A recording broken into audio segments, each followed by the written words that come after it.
O mundo que vivemos hoje é resultado das transformações ao longo do tempo. As relações de trabalho são exemplos dessas transformações.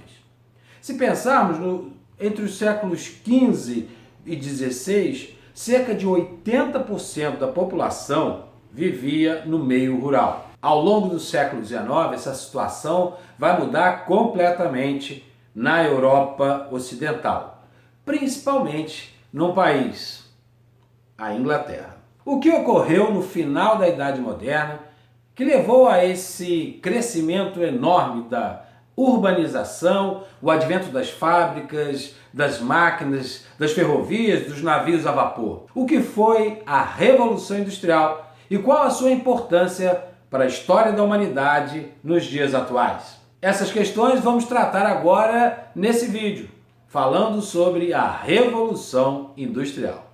A questão social e econômica na Europa tinha mudado bastante da Idade Média para a Idade Moderna.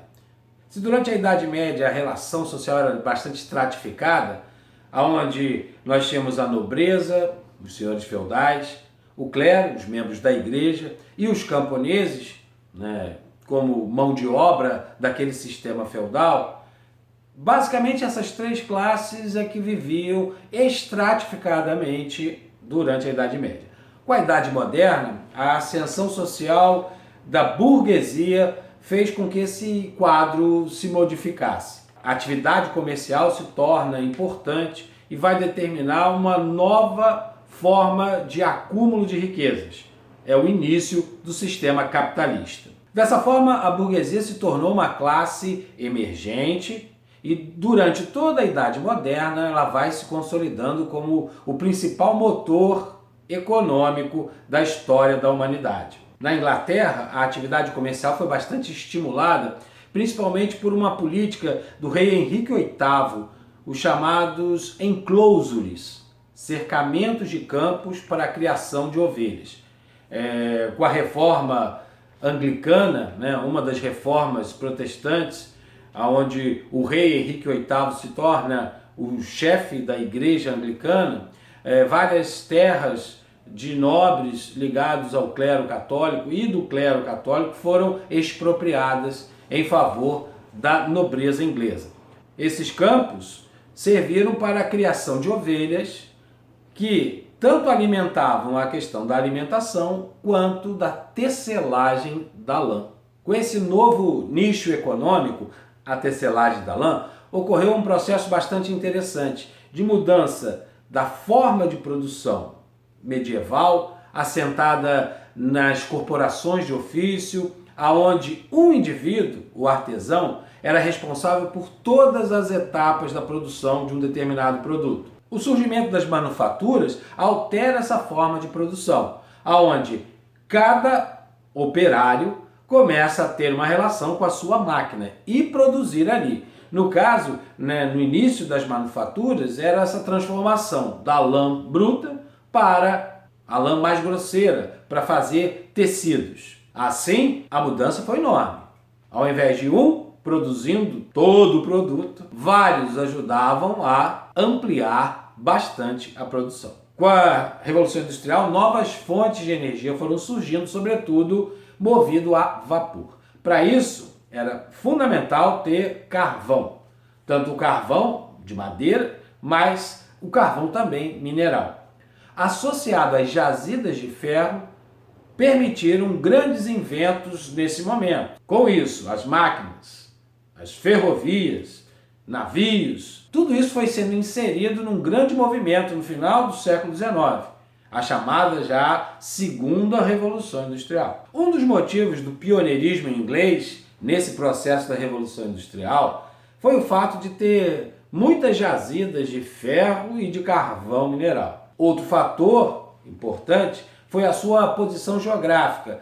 A Inglaterra ela não está no continente, na parte do continente, e sim são um conjunto de ilhas, a Grã-Bretanha é um conjunto de ilhas à parte. Por essa questão, foi necessário desenvolver os navios e, com isso, o comércio marítimo. A Inglaterra vai se tornar uma potência. Quanto mais investia-se na industrialização, Grandes cidades iam sendo ampliadas, como Manchester, Liverpool e a própria Londres, como centros industriais. A Inglaterra vai se lançar para todas as regiões, na África, na Ásia, na América e na Oceania. Chegou a constituir o maior império da contemporaneidade. Uma frase dizia o seguinte: no Império Britânico o sol nunca se punha. Ela tinha colônias em todos os continentes. Portanto, para o Império Britânico sempre havia sol.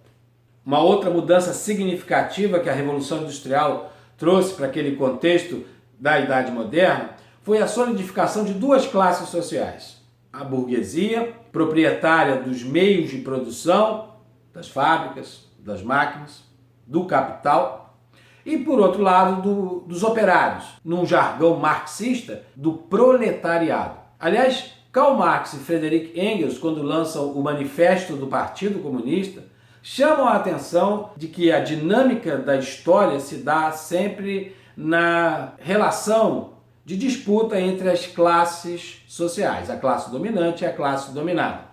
Para eles, a burguesia era a classe dominante e o proletariado a classe dominada. E que desse embate resultaria uma vitória. Eles apostavam na vitória do proletariado, quando esse grupo assumiria o poder e seria dono de todos os meios de produção. Essa ideia de um chamado socialismo utópico levou a alguns intelectuais, pensadores, a acreditarem nessa possibilidade. E alguns países adotaram o sistema socialista, comunista, no início do século XX, como foi o caso da União Soviética. De forma resumida, o que mudou nesse contexto? A divisão social do trabalho, proprietários, burgueses, donos dos meios de produção e a classe proletariada. Sendo que o proletariado, o que ela tinha para oferecer no sistema do capitalismo era a sua mão de obra. E por estar em grande quantidade, sobretudo no processo de migração dos campos para as cidades, ela era extremamente barata, porque o exército de reserva era enorme. Por isso ela se submetia a condições desfavoráveis de trabalho. As fábricas tinham geralmente tetos rebaixados, não tinha ventilação, o ambiente era escuro, muito propício a acidentes. E se os acidentes acontecessem, e o indivíduo, por exemplo, perdesse a mão, ele perdia a mão e o emprego. Ele era demitido. Não tinha nenhuma legislação que amparasse esse trabalhador. E 300 na fila para conseguir um emprego. Por isso, a questão da mão de obra ser tão barata, por conta desse enorme exército de mão de obra disponível. A luta pelos direitos sociais do trabalho levaram um certo tempo.